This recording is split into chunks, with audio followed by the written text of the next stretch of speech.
ठरलं तर मगच्या आजच्या भागामध्ये आपण बघणार आहोत अर्जुनने साक्षीच्या लोकेशनने हे सिद्ध केले की ती वात्सल्य आश्रमातच होती, त्यामुळे आता प्रियाचं खोटं उघड पडलं आहे। घरी आल्यानंतर रविराजांनी प्रियाला चांगलाच जाब विचारला।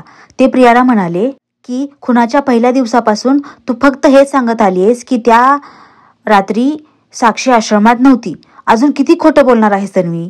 तेव्हा तन्वी म्हणते की नाही बाबा, मी खोटं बोलत नाही, पाहिजे तर आईची शपथ घेते। तेव्हा रविराज तिच्यावर खूप चिडतात आणि म्हणतात आईची खोटी शपथ घेऊ नकोस, अर्जुनने हे पुराव्यानिशी सिद्ध केलं आहे की त्या रात्री साक्षी आश्रमात होती, अजून किती खोटं बोलणार आहेस, खोटं बोलू नकोस तन्वी।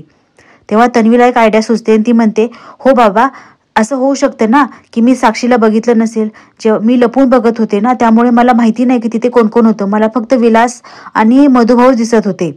त्यावेळेला रविराज आणखी चिडतात आणि म्हणतात हा, मग तू कुठल्या बेसिसवर एवढ्या कॉन्फिडेंटली सांगत होतीस की त्या रात्री साक्षी नव्हती म्हणून?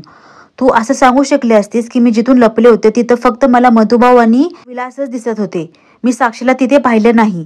तू खोटी साक्ष दिली आहेस तन्वी, तू खोटं बोलली आहेस। रविराजांचं हे बोलणं ऐकून आता प्रियाला कळत नाही की ती काय करावं, म्हणून ती उगाच काहीतरी चक्कर आल्याचं नाटक करून बेशुद्ध पडते।